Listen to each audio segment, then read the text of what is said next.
O cenário da cultura pop foi abalado no dia 25 de dezembro de 2025, com o lançamento do volume 2 da quinta temporada de Stranger Things. Chegou a hora de criar um novo mundo. Se você morrer, eu morro.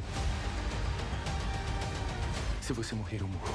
Mas o que seria uma celebração absoluta dos personagens de Hawkins transformou-se em um dos momentos mais divisivos da história da Netflix, gerando um debate intenso sobre escolhas de roteiro e arcos de personagens como Will Byers e a integridade de personagens que duraram quase uma década. E pessoal, a gente vai mergulhar nas análises do episódio 5, 6 e 7 do volume 2 da quinta temporada. A tensão em Hawkins atingiu um ponto de ruptura, e o que o público testemunhou no volume 2 não foi apenas um prelúdio do fim, mas uma desconstrução total de tudo que se acreditava sobre o mundo invertido. E enquanto Onze se prepara para um pacto de morte e Will Byers encara sua verdade em meio ao caos, a pergunta que fica é: os irmãos Duffer erraram a mão? Ou a gente não entendeu a genialidade deles? E neste vídeo a gente vai entender cada detalhe da Dimensão X e a polêmica que está incendiando as redes sociais. Mas se você quer entender por que o volume 2 foi considerado morno e qual o verdadeiro peso da Kali nessa temporada final, eu vou entregar a resposta para vocês aqui neste vídeo. Mas antes da gente entrar no mundo invertido, eu peço a sua inscrição no canal e ative também as notificações para toda vez que sair algum vídeo aqui no canal, você ser notificado em primeira mão. O volume 2 da quinta temporada é composto por 3 capítulos fundamentais, que tentam equilibrar a ação frenética com a necessidade de responder mistérios acumulados desde 2016. E a recepção inicial aponta como um volume focado em arrumar a casa, estabelecendo as regras físicas do confronto final, enquanto encerra sobre tramas emocionais.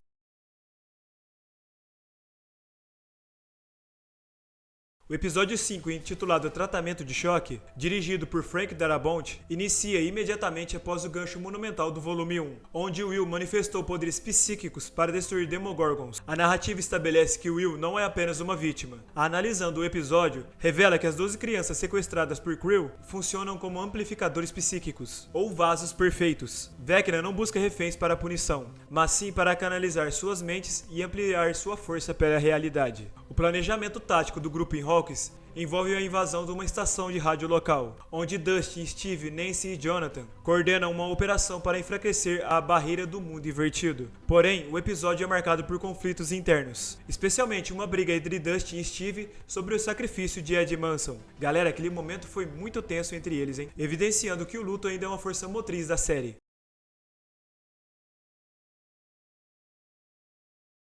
O sexto episódio mergulha na psicologia do trauma, utilizando a personagem Holly como um novo âncora emocional. O título faz a ligação direta ao livro Uma Dobra no Tempo, livro este que Holly lê no início da temporada. E dentro da mente de Vecna, Max, que estava em coma durante muito tempo, guia Holly através da mente corrompida de Krill. E a ação do mundo físico acontece lá no hospital de Hawkins, onde Karen demonstra uma força inesperada ao utilizar cilindros de gás para matar os Demogorgons.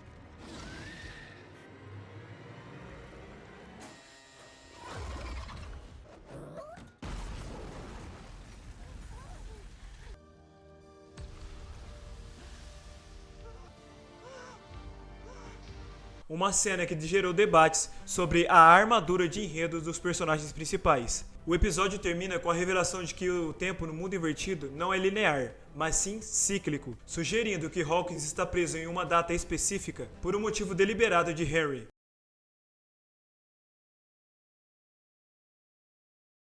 O episódio 7 é o ponto de convergência de todas as teorias. Ele define a cosmologia da série ao explicar que o mundo invertido não é uma dimensão paralela completa, mas sim uma ponte ou um buraco de minhocas que conecta Hawkins a um reino primordial ou ao abismo chamado Dimensão X. Ao analisar os diários de Brenner, junto com as observações do professor Clark, conclui que a parede de carne no mundo invertido é uma barreira projetada para conter a energia da Dimensão X, e a matéria exótica suspensa sobre o laboratório de Hawkins é o que mantém esse túnel aberto.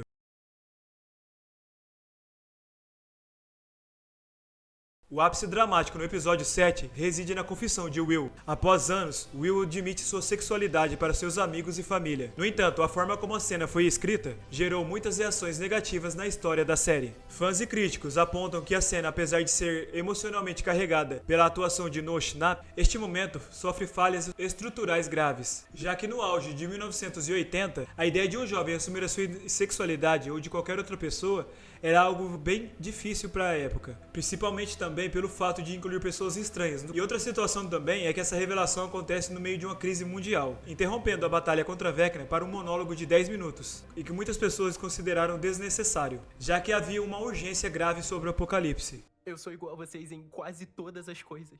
A gente gosta de ficar jogando D&D até tarde da noite. E daquele cheiro de velharia do porão do Mike. E a gente gosta de andar de bicicleta pra comprar milkshake maltado. A gente gosta de se perder na floresta e de se perder na locadora.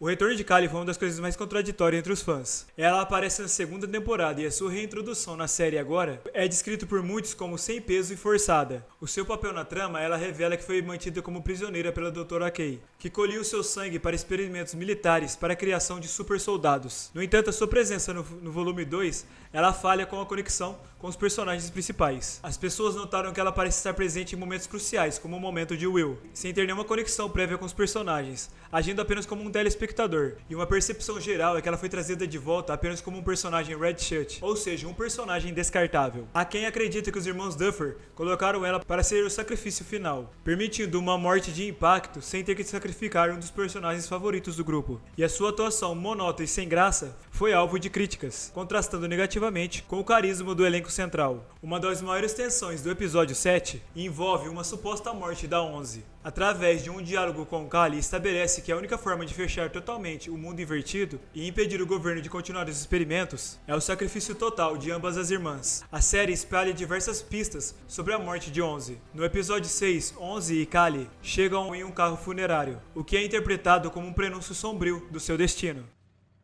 Joyce, alguém chamou a agência funerária?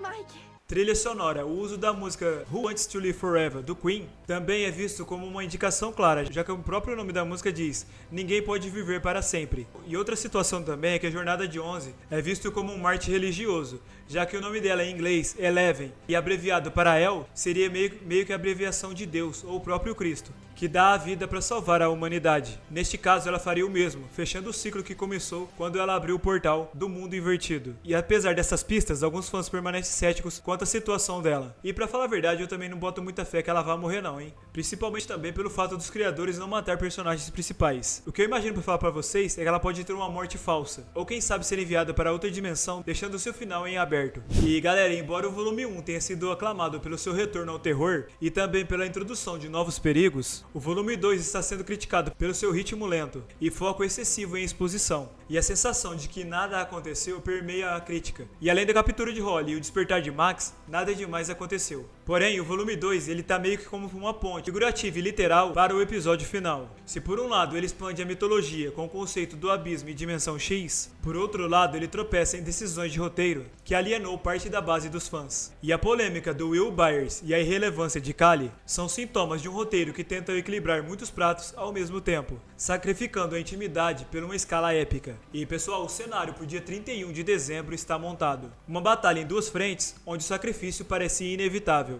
A série agora precisa provar que pode entregar a catarse prometida, superando a recepção morna deste último volume. E a pergunta que não quer calar é: o sacrifício final de 11 será o fechamento poético para a salvação de Hawkins? Ou a série terminará protegendo seus heróis em um final que prioriza o conforto sobre a consequência? Deixa sua opinião aqui embaixo. E para você que chegou até o final, muito obrigado.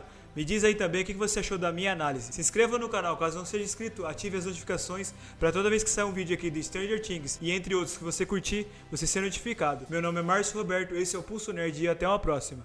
Valeu, fui!